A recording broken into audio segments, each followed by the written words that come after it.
Hi, I am Samaya. இந்த வீடியோல நம்ம எதை பத்தி பார்க்க போறோம் அப்படினா ஒரு ஸ்டூடண்ட் நம்மட்ட ஒரு கேள்வி கேட்டிருந்தாரு. அந்த கேள்வி என்ன அப்படிங்கறத சொல்றேன். அதுக்கான பதில் அப்படிங்கிறது என்ன அப்படிங்கறத சொல்லிறேன். அது என்ன கேள்வி? இங்க கேள்வி மார்க். அதாவது நம்மட்ட வந்து ஒரு சாப்பர் சர்க்யூட் இருக்கு. Boost converter. இப்போ இந்த கன்வெர்ட்டருக்கு வந்து பாத்தீனா நான் இன்புட்டா கொடுக்கக்கூடிய பவர் அப்படிங்கறது பாத்தீனா 12 வோல்ட் இன்புட் கொடுக்கிறேன் 2 ஆம்ஸ் லெவலுக்கான ஆம்ஸ்ல கொடுக்கிறேன் அவுட்புட்ல வந்து பாத்தீங்க அப்படினா நான் வந்து 24 வோல்ட் அதே மாதிரி 3 ஆம்ஸ் லெவலுக்கான பவர்ஸ் அப்படிங்கறத நான் எடுக்க முடியுமா அப்படிங்கறத இவர் கேட்ட கேள்வி இப்போ இதற்கான ஆன்சர் அப்படிங்கறது டைரக்டாவே நான் சொல்லிறேன் முடியாது அப்படிங்கறத என்ன முடியாது அப்படினா இப்போ உதாரணத்துக்கு ஒரு எலக்ட்ரானிக் டிவைஸ் இருக்கு அப்படினா அந்த டிவைஸ்க்கு நான் வந்து ஒரு 100% கான ஒரு எனர்ஜியை நான் கொடுக்கிறேன் அப்படினா அவுட்புட்ல கரெக்ட்டா உங்களுக்கு அந்த 100% இல்ல அதவிடையும் அதிகப்படியான ஒரு எனர்ஜியோ உங்களுக்கு கிடைக்காது அவுட்புட்ல கிடைக்கிறது எப்படி இருக்கும் அப்படினா அந்த 100% விடையும் உங்களுக்கு கம்மியா இருக்கக்கூடிய ஒரு பவர் லெவலுக்கு தான் உங்களுக்கு எனர்ஜி அப்படிங்கிறது கிடைக்கும் அப்படிங்கறதை நீங்க தெரிஞ்சுக்கங்க இப்போ இந்த இடத்துல வந்து பாருங்க இந்த இடத்துல 12 வோல்ட் கொடுத்திருக்காரு இன்புட்ல 2 ஆம்ஸ் ஆனா அவுட்புட்ல 24 வோல்ட் 3 ஆம்ஸ் அப்ப நீங்க இந்த இடத்துல பவர் அப்படிங்கிறது ராங்கா வரும் இந்த இடத்துல இதுக்கு முன்னாடி நீங்க தெரிஞ்சுக்கிற வேண்டிய ஒரு சின்ன ஒரு விஷயம் இருக்கு எனர்ஜினா என்ன அப்படிங்கறதை நான் ஒரு சின்ன டயகிராம் மூலம் போட்டு காட்றேன்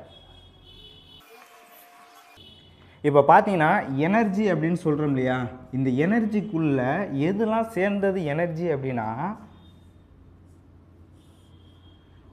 பவரும் டைம் இது ரெண்டும் சேர்ந்தது தான் பாத்தீங்க அப்படினா உங்களுக்கு எனர்ஜி அப்படிங்கிறது இந்த பவருக்குள்ளேயுமே என்னென்ன இருக்கு அப்படினா உங்களுக்கு வோல்டேஜும் கரண்ட் இந்த இடத்துல வோல்டேஜ் இல்லாம கரண்ட உருவாக்கவே முடியாது இந்த இடத்துல அதே மாதிரி வோல்டேஜும் கரண்டும் இல்லாம பவரையே உருவாக்க முடியாது பவரும் டைமும் இல்லாம எனர்ஜி அப்படிங்கிறது கிடையாது இந்த இடத்துல முக்கியமா வந்து பாத்தீங்க அப்படினா இந்த இடத்துல பவர் அப்படிங்கிறது வந்து பாத்தீங்க அப்படினா வோல்டேஜும் கரண்டும் ரெண்டும் சேர்ந்தது தான் உங்களுக்கு பவர் அப்படிங்கிறது இப்போ இந்த இடத்துல பவர் உடைய வேல்யூ என்ன அப்படிங்கறத நீங்க பாத்தீங்க அப்படினா 12 * 2 ஆம்ஸ் அப்படிங்கறப்ப 24 வாட் இதான் இன்புட்ல நீங்க கொடுக்கக்கூடிய பவர் ஆனா அவுட்புட்ல இங்க வந்து பாத்தீங்க அப்படினா எந்த லெவலுக்கான நீங்க பவர் எடுக்க நினைக்கிறீங்க 24 வோல்ட் *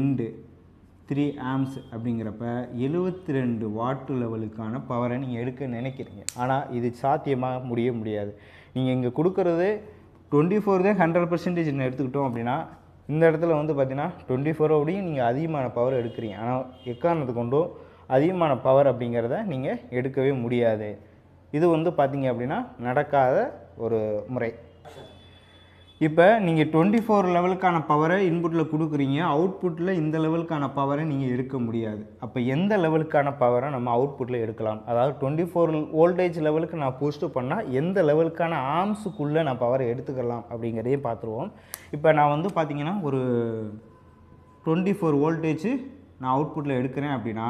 இந்த இடத்துல நான் 24 வாட் அப்பனா இங்க வந்து பாத்தீங்கன்னா உங்களுக்கு ஒரு 1 ஆம்ஸ் இருக்குலையா அந்த லெவலுக்கு கீழ தான் நீங்க வந்து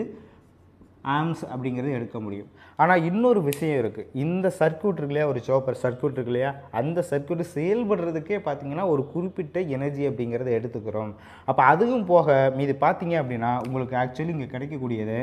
ஒரு 24 வோல்ட் அப்படினா அந்த இடத்துல வந்து ஒரு குறிப்பிட்ட லாசஸ் எனர்ஜி போனதுக்கு அப்புறம் மீதி இருக்குது பாத்தீங்க அப்படினா இதோட எஃபிஷியன்சி அப்படிங்கிறது இருக்கு ஒவ்வொரு சர்க்யூட்டுக்கும் இவ்வளவுதான் எஃபிஷியன்சி நான் வந்து பவர் இன்புட் இவ்வளவு கொடுக்கிறேன் அப்படினா அவுட்புட்ல இந்த லெவலுக்கு பவர் எடுக்கும் பொழுது இதுக்கான எஃபிஷியன்சி என்ன அப்படிங்கறதை அந்த சர்க்யூட்லயே டெஸ்ட் பண்ணும்போது எடுத்துப்பாங்க அந்த எஃபிஷியன்சியோட கால்குலேஷன் பண்ணாதான் நமக்கு இந்த லெவலுக்கு எவ்வளவு ஆம்ஸ் வரும் அப்படிங்கிறது தெரியும் உதாரணத்துக்கு சொல்லப்போனா ஒரு குறிப்பிட்ட லெவலுக்கான ஆம்ஸ் உதாரணத்துக்கு சொல்லப்போனா ஒரு 95% கான ஒரு எஃபிஷியன்சி அது இருக்கு அப்படினா அவுட்புட்ல வந்து பாத்தீங்கன்னா ஒரு 900 மில்லி ஆம்ஸோ இல்லனா ஒரு 800 மில்லி ஆம்ஸ் லெவலுக்கோ வந்து பாத்தீங்க அப்படினா உங்களுக்கு பவர் அப்படிங்கறது எடுக்க முடியும் இப்போ இந்த இடத்துல வந்து பாத்தீங்கன்னா 24 * 800 மில்லி ஆம்ஸ் அப்படிங்கறப்ப 24 * 0. 8 அப்படிங்கிறப்ப இந்த இடத்துல எவ்வளோ வாட்டு நீங்கள் எடுக்க முடியும் அப்படிங்கிறதையும் கால்குலேஷன் பண்ணி பார்த்துக்கோங்க. சொல்லப்போனால் இந்த லெவலுக்கானதை நீங்கள் கால்குலேஷன் பண்ணும்போது ஒரு 19 வாட் லெவலுக்கான எனர்ஜியை மட்டும்தான் எடுக்க முடியும். நீங்கள் 12 வோல்ட்டு 2 ஆம்ஸ் கொடுத்தீங்கன்னா 24 வோல்ட்டாக பூஸ்ட் பண்ணும்போது இந்த லெவலுக்கு கீழே தான் நீங்கள் அவுட்புட் பவர் அப்படிங்கிறத எடுக்க முடியும்.